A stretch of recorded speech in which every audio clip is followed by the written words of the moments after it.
project that the one hook from day one was, is she real or is she not real? But that wasn't going to sustain us when people knew definitively she is not real. So we kind of said to ourselves, we better tell a really kick-ass story. And that's what we did, and from September 13th, when we came out that this is a fictional show, the fan base actually exploded. At that point, we had 20,000 subscribers on the main YouTube page for Lonely Girl 15. Now we have 93,000 subscribers. Our website, LG15, in September, had no people going to it because we couldn't actually promote it because we were supposed to be, a real person. It now has about 250,000 unique visitors per month, and we get about 20,000 per day.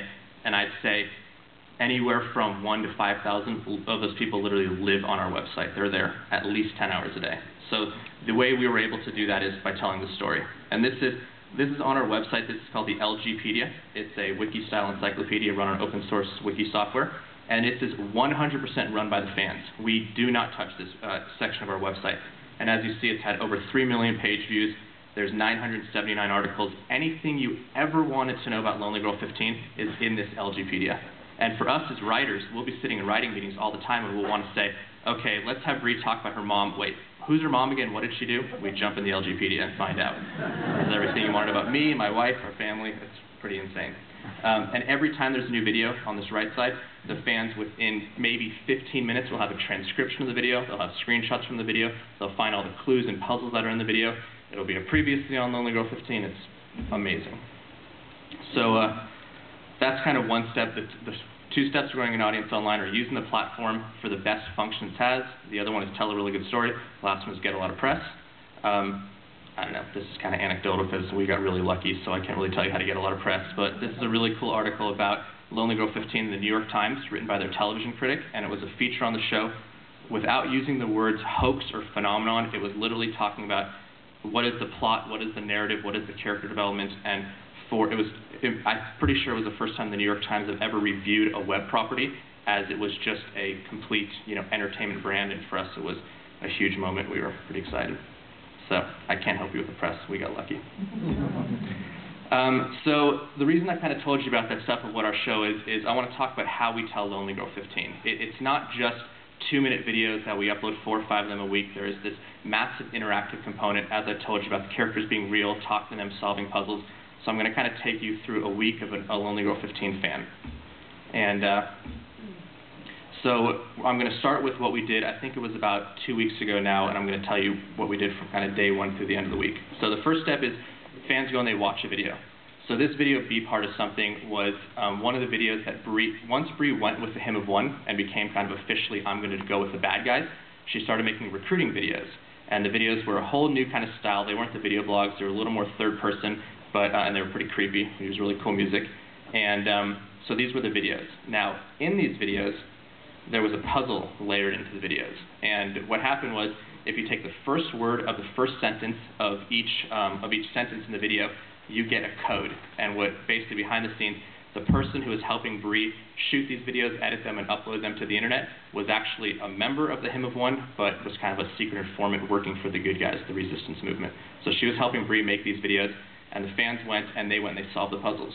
So what they do is they jump into our forum, and our forum is actually community moderated. So we have a guy, Broken Kid, and who calls himself Broken Kid. He is our main moderator on the forum.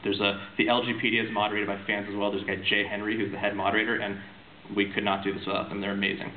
So the fans go and they jump in the forum, and people will take screenshots from the videos and say, oh, I see there's help on the bottom of this rock. Does that have anything to do with the clue? They all kind of community talk together. There's about 5,000 people in the forum.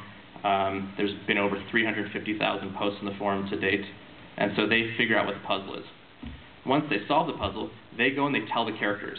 So again, they go and they jump on the forum, and there's this that character Taylor. So there's a Taylor chat section. So this is where you can talk to the characters. So this girl, lonely fan here, her name is Misty. Once she solved the puzzle, she jumped in the character section. She said, hey, Taylor, I figured out what the puzzle is. It's Help Her Friday. So she tells the characters, and then if you go to the forum, you'll see later on, Taylor comes back and she says, wow, that's awesome. Thank you for helping me solve the puzzle. I'm going to go do something with this information. And we actually answer all of these posts and comments in character. So then the next step is we'll drive fans to external websites to kind of play more in the game playing elements. So we have this website for the Hymn of One, where their motto is we place no reliance on Virgin or pigeon, our method is science, our aim is religion. Famous Aleister Crowley quote. So fans go to this website, and actually on this website, there was a survey to fill out. And if you fill out that survey, it's to become a member of the Hymn of One. So our fans went there. We had over 6,000 people fill out the survey to join the Hymn of One. So once you fill out the survey, we actually sent emails to about 50 fans based on the score they got on the survey or kind of geographical location. And it was from the Hymn of One, and we said, congratulations, based on a number of factors, we think that you are eligible for membership in the Hymn of One. So the next step is we are putting on a seminar, and you have to attend this seminar. So the seminar was May 31st, and we gave them a location where they can go and they could attend the seminar. So we had, we only sent out 50 emails because I'm a lawyer and I was freaked out about all the liability issues of what's going to happen. We had 1,000 people show up somewhere. So we gave them a location. We put like multiple posts in our forum saying you have to be 18 or over or accompanied by an adult, and you can only come with proof that you received this email. And we sent it to like 20 people in LA and 30 people all over the world, so people don't think we were just being LA biased, which we obviously were. So, so we put on a seminar. So we actually had people attend a live event. So fans went, and they showed up. Oh, I don't know how to go backwards. That's okay. How do you go backwards on PowerPoint? Nice. I have a technology company. I don't know how to go backwards on PowerPoint. Miles does all the technology. So we actually put on a seminar. So we had the fans go to this park, and there was a guy in a black suit there, and he had invitations, and the first few fans to show up got an invitation. They then had to drive about 10 minutes away to the Sportsman's Lodge, which is kind of a conference center in Los Angeles. We rented out a room, made a poster, and hired 4 actors to go and put on this seminar. And the actors stayed completely in character the entire time. They introduced people to the Hymn of One. They handed out kazoos and flutes, and the people sat around and sang their eternal song. And we actually had a reporter from the Associated Press come and attend the seminar in character. So it was pretty cool. So fans, so what we have so far is you watch a video, you solve puzzles, you talk to the characters, you go to external websites, you receive emails, you attend live events. And then the last thing was at this live event, so the puzzle was Help Her Friday Beneath the Blue Stone. So when these fans went to the live event, at the very end, the 2 moderators of the event said, okay, everyone, come and take a flyer to become a member of the Hymn of One. And somebody put flyers, 2 people put the flyers down, one of them put a blue stone on top of their flyers, one of them put a red stone on top of their flyers.